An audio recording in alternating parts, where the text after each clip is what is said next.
Welcome back to another episode of Before You Buy, the show where we give you some straight-up gameplay and a first impression of the latest game releasing. Routine is here. It exists. It is not vaporware. It is a game you can play. I know. I didn't expect it either. This thing was originally slated for release way back in 2013. Just to give you an idea of how old it is, it was planning to come out before both Alien Isolation and PT. PT was 2014. That's how far back we're talking here. This is one of those games that made a big splash when it was first announced, got a ton of positive buzz after years of delays. The hype slowly died off. Eventually the game all but disappeared, like so many other highly ambitious, graphically impressive independent games do. Anybody remember Abandoned? That's the kind of thing we're talking about here. Honestly, we all assumed this thing was 100% dead. For years, too. It's not like a recent development in my head, but the developers, to their credit, they kept plugging away at it, completely overhauling the project around 2020. 5 years later, we're playing it. Hi, folks, it's Falcon. Today, Before You Buy, Routine. All right, so the devs originally had very big ideas for Routine. It was going to have permadeath, randomization, mix up every run, multiple endings, as in more than two, a massive interconnected station to explore, enemies that were going to learn and adapt to behavior and act in unpredictable ways. There's a reason this took so long to come out. The guys had big plans, and mostly those plans got thrown out when they switched to Unreal Engine 5. And thus, the final version of Routine is a lot more of a conventional game. It's a mostly linear adventure split up into distinct chapters in which you explore this mysteriously abandoned moon base, solve puzzles, occasionally fight off enemies using this thing called the C.A.T, an Omni tool that allows you to access base systems, overload electronics, scan for fingerprints, unlock security doors, among other things. So, as a more conventional horror game than originally planned, I have to say Routine, I'm fine with that. I'd actually much rather have a carefully curated horror experience than deal with randomization and permadeath. A lot of games have tried to do something like that and failed pretty bad. From what I read, the big redo around 2020 was because the devs were just not happy with the direction of the game. So apparently those ideas weren't exactly working out for them either. I can't say I'm shocked. The implementation of that stuff when it works, it's pretty rare. And what's left is a more focused Routine. Half the station was removed to focus on creating more varied and interesting environments. And man, those environments. The art design is fantastic both in the artistic and technical sense. It absolutely nails the 80s retro futuristic aesthetic they were angling for. The game looks incredible from frame one and never lets up. It is so atmospheric and unsettling without uses light and shadow. This game loves to have environments extend out into the darkness well beyond the point you can see it, and that makes the station feel a lot larger, but also a lot more isolated at the same time. The way they build up these locations, they feel realistic, but surreal is impressive as hell. Every little random detail is precisely crafted and stunningly realistic. Like these random drapes hanging over a desk. In still shots, that's convincing as hell. There are so many starkly beautiful locations in this game that make you want to stop and slowly pan over them, possibly while blasting some appropriately moody synthwave. I mean, there's so many. And there's a starkness to all these places that make them feel lonely but vaguely menacing at the same time, even in parts that would normally be safe. The sci-fi 80s details are just great too. The CRT TVs they use for showing soothing Earth scenes to remind you of home, to the commercials they force you to watch for access to apartments. There's a ton of character and detail in each area that helps create this immersive world that's got a little bit of this Paul Verhoeven 80s satire going, a little bit of Stanley Kubrick's dry menace. That's how great this game looks. If nothing else, the developers deserve all the praise for creating such a distinct world with this level of high fidelity throughout. I mean, it is pristine. And not only do I love the art direction, you can interact with a lot of the world. And the way you interact is satisfying as hell. There's so many little clicky buttons. The cat tool you're given at the start of the game is fully satisfying switches to press that make it feel like more than a generic multi-tool you get in a sci-fi game. It actually feels like something. If you want to turn the scanner function, you need to flip up the module, or if you use the remote access function, but you need to zap something, you have to switch that thing off, turn that thing on. There's an intentional awkwardness to dealing with this thing, and it's super clever for a horror game. The only real resource you need to keep track of is the battery life on this thing. It's got 3 discharges before it needs a recharge, but for the most part, batteries are pretty plentiful, so it's not really that much of a concern. And I know I sound like I'm super positive on everything, and I am. I'm all right. For as much as I love the art design and everything from the setting to the atmospheric to the soundscape, which is unsettling, appropriately so, the gameplay of Routine is, I mean, depending on your perspective, it could be fortunately, it could be unfortunately, but it is a little routine. There's no escaping that. It's not bad at all. But for the game's short length, you're not really doing that much, which is fine for the parts that are just like pure atmosphere, especially the beginning. But once they start introducing enemies, it gets a lot more conventional. In the first parts of the game, you have to contend with sentry robots who patrol around and hone in on you the second they spot you. If they grab you, they just kind of harmlessly throw you, but if they grab you again, you're dead. At first, these things are terrifying. The sound design alone, where they switch from being dead silent to a buzzing, stomping death machine, is appropriately scary and intimidating. It honestly, like, again, it's just done really, really well. If you die, you're forced to restart at these designated save points, which at first makes you pretty jumpy, but it doesn't take long to realize that it's not that dangerous. If they spot you, you can just outrun them. They'll almost always lose you as quickly as they spotted you, and if they're gonna fight you, they're actually pretty easy to stun with a shot or two. And while you only have 3 charges with your weapon, batteries are everywhere, so you're never far from a top-up. All taken together, there's not really a lot of reason to try and sneak around and hide from these things. Trying to avoid them just makes them scarier and more likely to get you by surprise.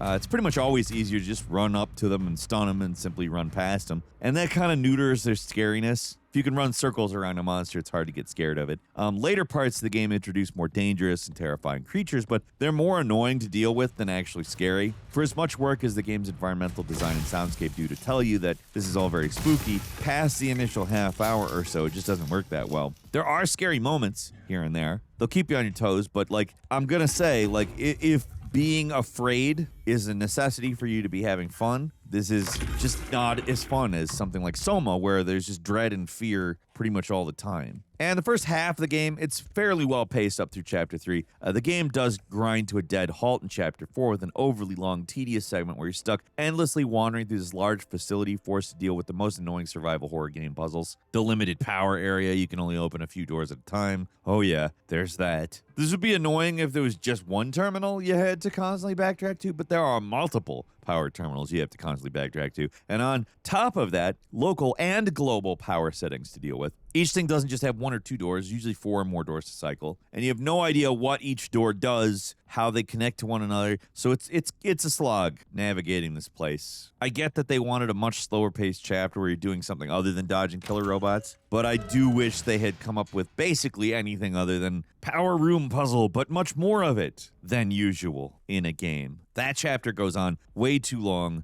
It's really dark, and the layout of that area is confusing. And while the aesthetic change is interesting, it's the least visually interesting area of the game up to that point. I mean, not to worry, it's not like it defines the rest of the game or anything. They get back to interesting stuff, but for such a relatively short game, having a fairly long, boring segment like that kind of messes the momentum up. And while I'm complaining about stuff, I might as well bring up the robot designs. They're a little, yeah, this is nitpicky, but they're a little not 80s retro future. They're a little high-tech looking for that. They're also obviously horror-coded with their beady eyes and exposed skull teeth molded into a rickus grin. Alien Isolation's Worker Joes were creepy while also looking functional. Like, they're not actually meant to be scary, and that's part of why they're scary, like this very functional thing that's trying to kill you.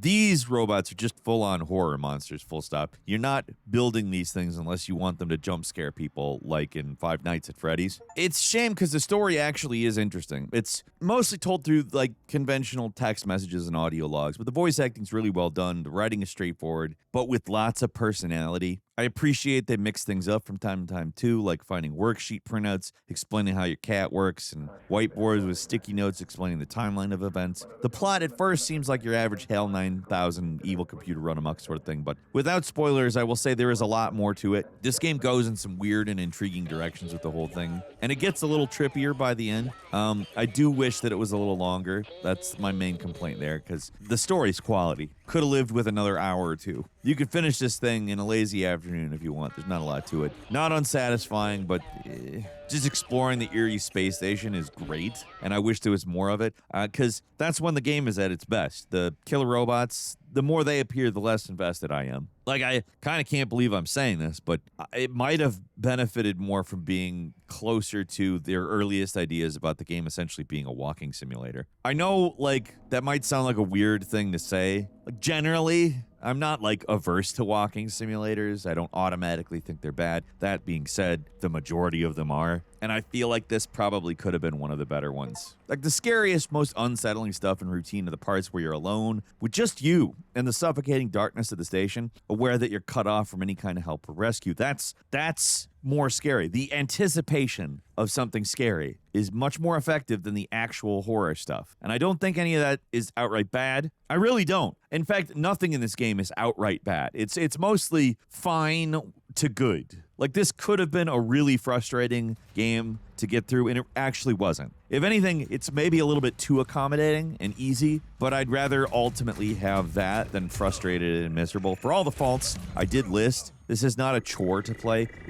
There are a couple of boring parts and a couple of tedious puzzles, but that's as bad as it gets. For the most part, it's playable. With the day one patch, it's solid. I didn't experience any bugs at all, any slowdown of any kind, no stuttering, no juddering. I didn't notice any anyhow. Game runs extremely well for as good as it looks. Most of it is shrouded in darkness, and there's not really any huge areas, so it's kind of the perfect game to push this kind of graphics. But it looks good, runs well, and that's a rare thing to say about an Unreal Engine game launching in 2025, especially an indie one. This is technically an indie, right? Like, these games generally look great, but, like, optimized, they are not. This one is, though. So I guess in a year where there's a lot of really good, mechanically complex survival horror games, routine feels a little half-baked. The cat is great, C.A.T. I like that gadget, it's fun, but that's also pretty much it as far as gadgets go. There's no inventory, no health or currency to manage. It's atmosphere, scares, and the cat. Does have atmosphere to spare, but that's the best thing about the game by far.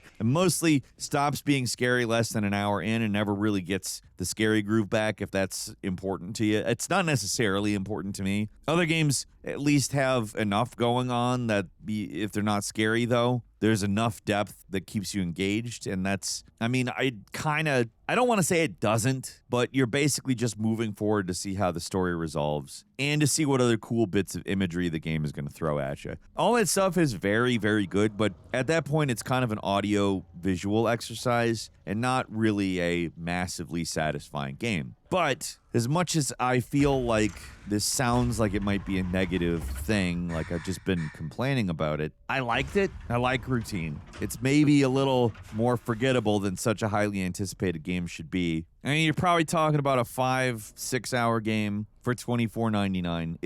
If what you're looking at and everything that I've said doesn't deter you, I think it's probably worth that price tag. But a cent more would be too much. If it sounds like maybe up your alley, if it was on sale, I mean, wait, it'll probably go on sale and you'd probably get this for like $12. At that price, more than worth it. Which feels odd to say about a game with such good graphics, but here we are. I think maybe if this released in a year when we were in more of a game drought, and there were a few years over the last decade, it could have really hit in. But at this point, we've seen this already a lot. It doesn't make it bad, but it can't get by on what it is. It would need to be more for me to be like full-throated, hell yeah. That said, decent game. I don't think you're going to be like particularly disappointed by it in any way. So like, I mean, to some people that's enough. I mean, on certain days, that's going to be enough for me if I'm completely honest. So, I mean, not a game to shit on or anything, but definitely not the best 5 or so hours I've ever experienced. But what do you think? Leave us a comment. Let us know. If you like this video, click like. If you're not subscribed, it's a great time to do so. We upload brand new videos every day of the week. Best way to see them first is, of course, a subscription. So click subscribe. Don't forget to enable notifications. And as always, we thank you very much for watching this video. I'm Falcon. Become a 1% Club member and listen to The Falcon Show exclusively for members. We'll see you next time right here on gameranx.